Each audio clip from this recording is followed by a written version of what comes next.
Villas Grace Church, building relationships that make followers of Jesus. Know, grow, go.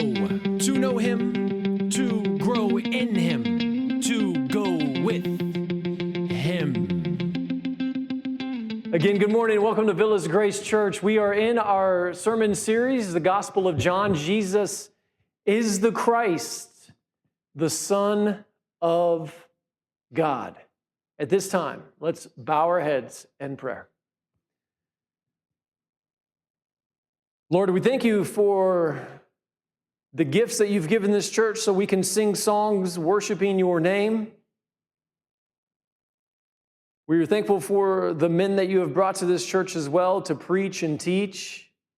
And as we shift our focus to the proclamation of your word, Lord, I just pray again that we allow your Spirit to reveal your truth from the book of John, the Gospel of John. And we pray this in Christ's name, who makes all things possible. Amen. Isn't it amazing how we can recognize somebody just from the sound of their voice? Just by hearing somebody's voice, you're able to recognize who they are.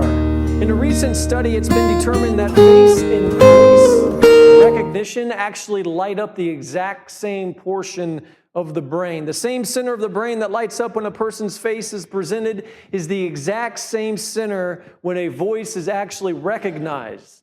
Basically, the brain relies on sight when recognizing sound. And I know that all of us have experienced this. So allow me to read this from the Journal of Neurophysiology. Voice and face recognition are linked even more intimately than previously thought. It offers an intriguing possibility that visual and auditory information relevant to identifying someone feeds into a common brain center, allowing for more robust, well-rounded recognition by integrating separate modes of sensation. Think about Saturday Night Live, for example, throughout the years. We've all watched Saturday Night Live, haven't we? They at least always have one cast member throughout the years that can imitate the current president. Whoever's in office at the time, they always have a cast member who can do this. Not only does the comedian have the ability to mimic their tone, their cadence, and expression of speech, but they utilize hair and makeup and mannerisms to accompany it. See, brothers and sisters, Jesus himself obviously has a voice. And today we're going to hear him describe what the sound of his voice actually sounds like. We're going to hear this from Jesus today in John chapter 12. He's going to say, "For I did not speak on my own initiative, but the Father himself who sent me has given me a commandment as to what to say and what to speak. I know that his commandment is eternal life. Therefore, the things I speak just as the Father has told me." Jesus speaks. He speaks God's commandment. And the sound of Jesus' voice has a distinct cadence, tone, and expression of speech. And that cadence, tone, and expression of speech brings us to the title of our sermon this morning: The Sound of Eternal Life. The sound of eternal life. We're in the Gospel of John, chapter 12. We're looking at verses 44 through 55 this morning. But before we get into those verses, we need to remember last week our encouragement in our sermon, God's Perfect Patience, from John chapter 12, verses 35 through 43. It was stated that we are to walk in the light of Jesus before God's patience runs out. Today we're going to be encouraged in the end result of walking in the light. We're going to get to know the sound of Jesus' voice as we understand his eternal purpose better, a purpose that involves those who will one day be able to recognize his voice as the face of eternity. So let's go ahead and get into our text this morning, John chapter 12, verses 44 through 55. And Jesus cried out and said, "He who believes in me does not believe in me, but in him who sent me. He who sees me sees the one who sent me. I have come as light into the world so that everyone who believes in me will not remain in darkness.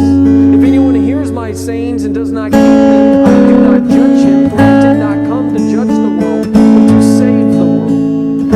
He who rejects me and does not receive my sayings has one who judges him. The word I spoke is one who will judge him at the last day. I did not speak on my own initiative, but the Father himself who sent me has given me a commandment as to what to say and what to speak. I know that his commandment is eternal life, therefore the things I speak just as the Father has told me."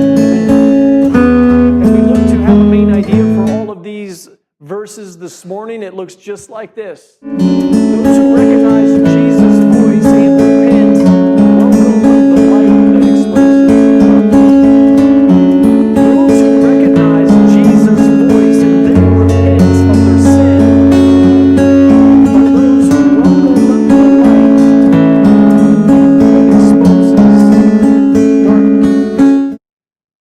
So as we begin here, we look at verses 44 and 45 and understand that both of these verses actually reveal a foundational truth. There is Christian dogma right here in these first two verses. These verses indicate that there is a hill, a Christian hill, that we will die on.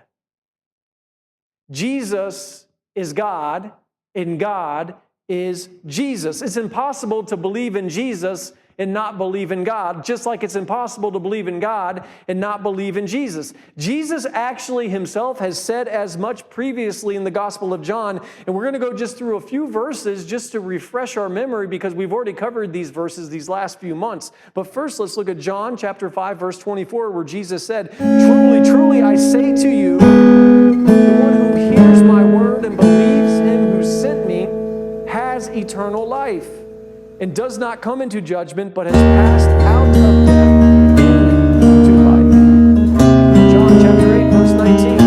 So they were saying to him, "Where is your Father?" Jesus answered, "You know neither me nor my Father. If you knew me, you would know my Father also." Also in John chapter 10, verse 38, Jesus said, "But if I do them, even though you do not believe in me, believe the works so that you may know and understand that the Father is in me, and I in the Father." And finally, I just want to share what the Apostle Paul had to say in Colossians chapter 1, verse 15. "He is the image of the invisible God, the firstborn of all creation." If we go back to verses 4 through 45, this foundational truth, this bit of dogma, this Christian hill that we should be dying on. Think about what we just said about voice recognition. Then take a closer look at verse 45. What does it say? "He who sees me sees the one who sent me." The same center of the brain that lights up when a person's face is presented is the exact same center when a voice is recognized. To hear Jesus is to hear God. Brothers and sisters, again, it's impossible to believe in Jesus and not God, just like it's impossible to believe in God and not Jesus. Jesus himself is actually seeable and God is not. However, when we see Jesus, we virtually see God.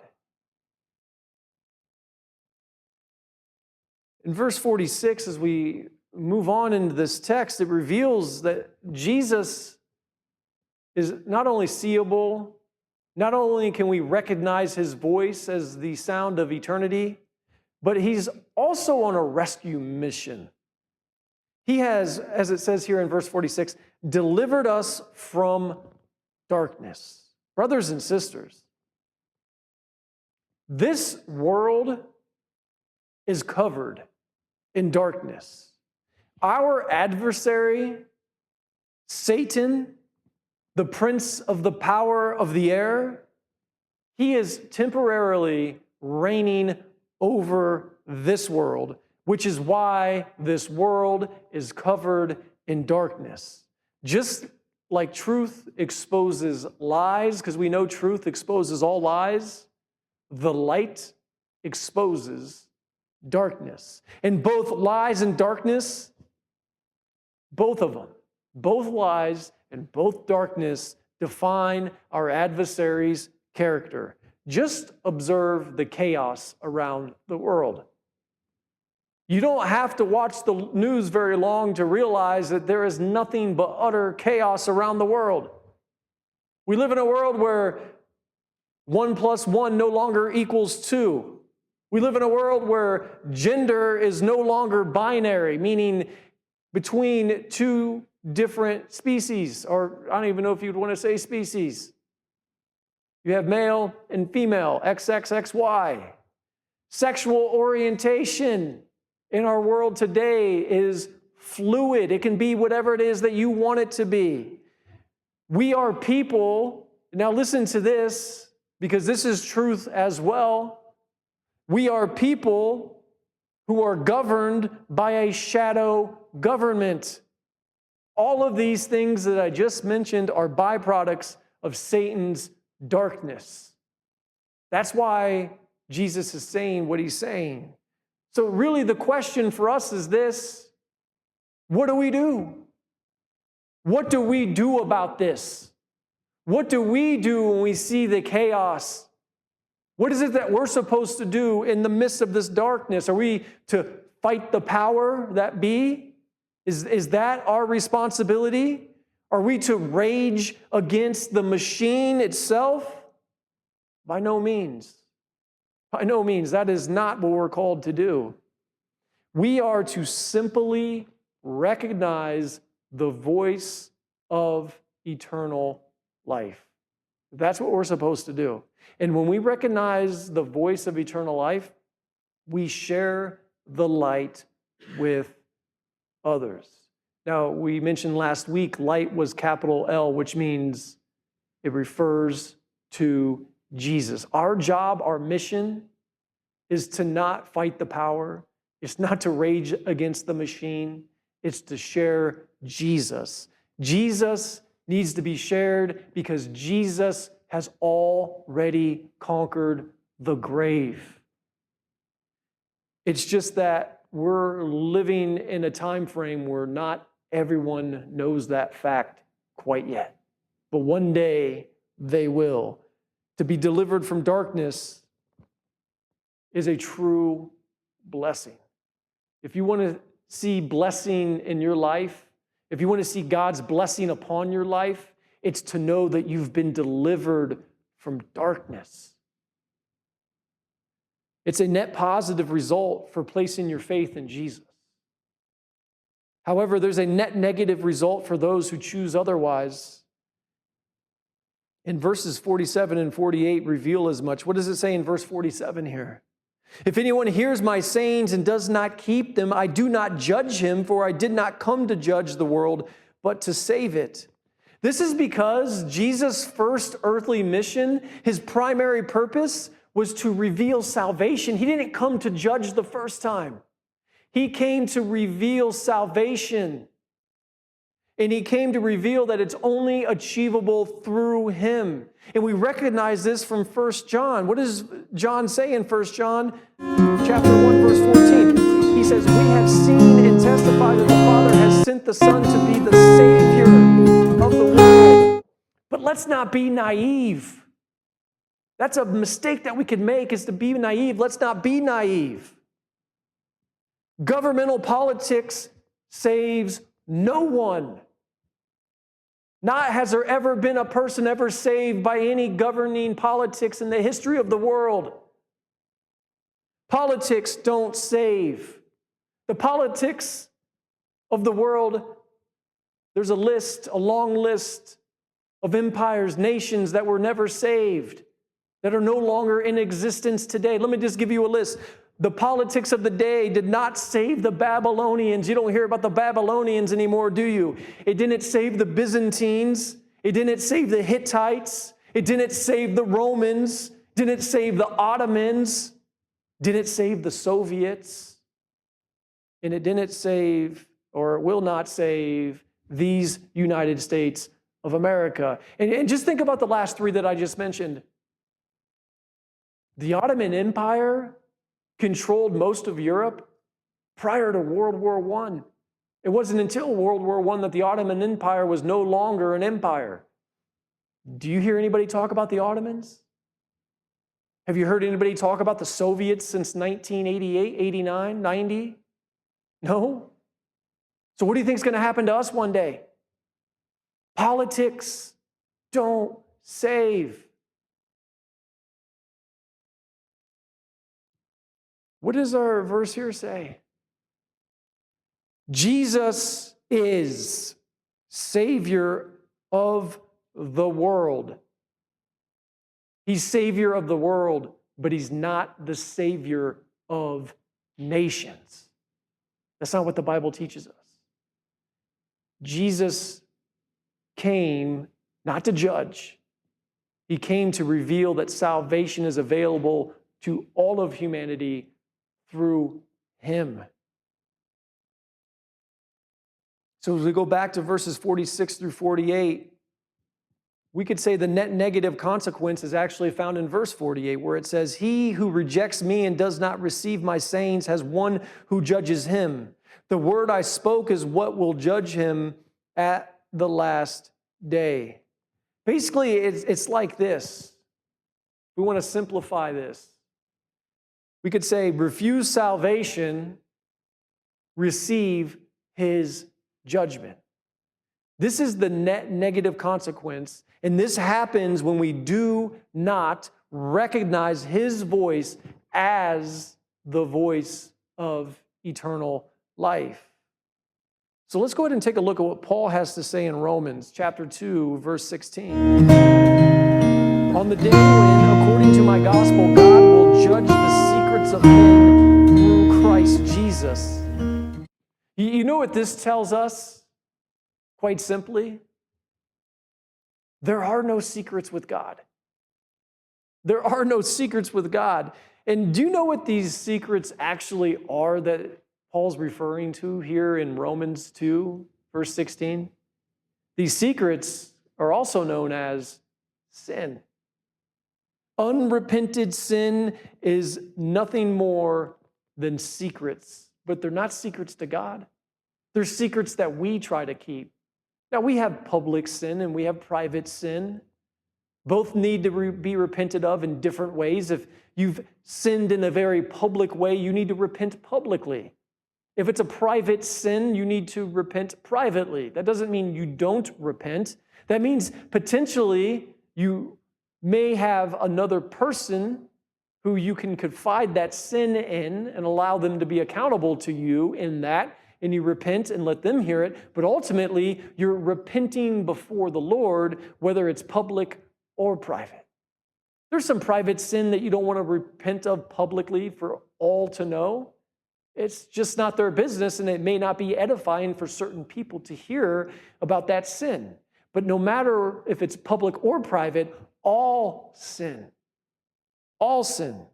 needs repentance. And secrets do nothing more than seek shelter under the cover of darkness. That's all they do anyway. Last week we said, walk in the light of Jesus before God's patience runs out. That was our main idea. And when God's patience runs out, He's coming back as Jesus to judge. We need to repent of our sin, because those who repent tell the truth of who they are. So really, who are we? If repentance tells the truth of who we are, the question then becomes, who are we? Well, we are nothing more than sinners in need of a Savior. So as we go back to verses 46 through 48, we understand that recognizing Jesus' voice as the sound of eternal life avoids condemning judgment. That's how we can avoid the judgment to come. It's when we put faith in the voice of Jesus as being the sound of eternal life. And the end of verse 48 says this. It says, the word I spoke is what will judge him at the last day. Just like Jesus spoke this whole entire creation into existence, he has spoken the word that saves. And his spoken word will judge those who refuse to repent. Here's one final encouragement for us out of Hebrews. Chapter 12, verse 25. See to it that you do not refuse him who speaks. For if those did not escape when they refused him who warned them on earth, much less will we escape who turn away from him who warns from heaven. I want to share this quote to you from John MacArthur. Many of you guys know that this is a pastor who I've been listening to for years. In fact, if I could give you a little bit of the history of myself listening to his sermons. When I was first introduced to expository preaching and teaching, the first thing I did was start listening to John MacArthur's sermons. And then the second thing I did was find a local church where I was living at the time in northern Indiana that did nothing but preach and teach in an expository fashion. Now, John MacArthur has this to say as it ties into what we're seeing here in the text and what Jesus has just reminded us of. He says this, Jesus' words determine people's eternal destinies not only because of who he is, but also because he speaks for his Father. Therefore, no one can reject his words with impunity. We'll all stand before him in judgment. His first mission was to reveal salvation is through him. When he returns to judge. And when we stand before him, either we stand having faith in him and his work because we know that we're sinful, or we stand before him in our work, not knowing that we're sinful. If we stand before him in our work, we receive his righteous judgment. If we stand before him having faith in his work, we have his righteousness given to us. And that will put us in a position to not see condemnation, because there is no condemnation in Christ. As we move on to our final two verses this morning, verses 49 through 50, this is why Jesus says what he says. What does he say in these verses? I'm going to give you just three highlights. He says, I did not speak on my own initiative. His commandment is eternal life. And then he also says, I speak just as the Father has told me. See, Israel heard these words spoken by Jesus and still rejected him as Messiah.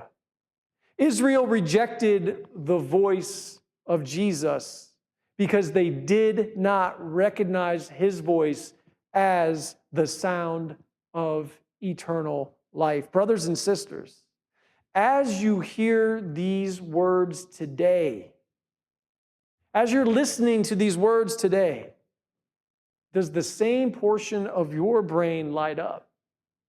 The part that recognizes not only sight, but sound as well.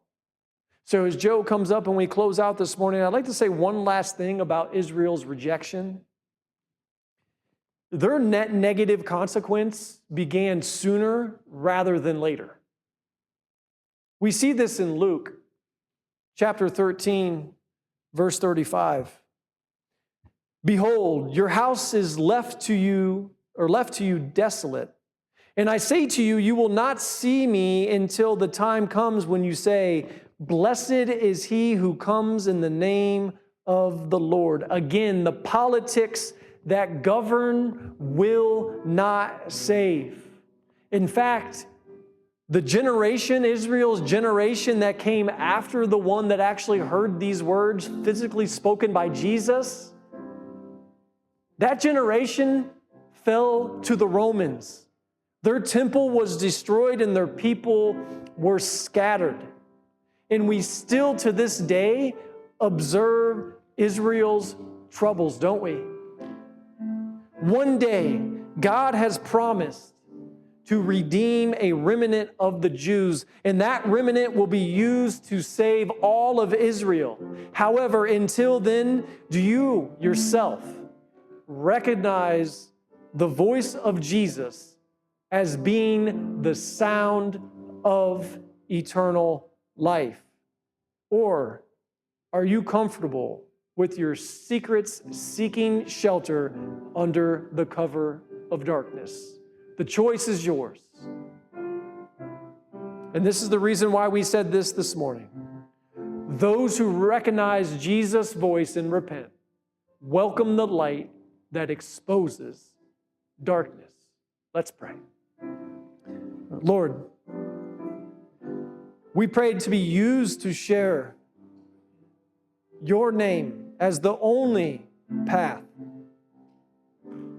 of salvation.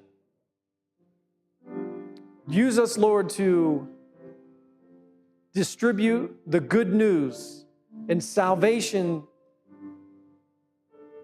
We pray all of this in the name of Christ, who makes things possible. Amen. Thank you for joining us today. For more information, look us up on our website, www.villasgrace.com, or drop us a line via email, connect@villasgrace.com.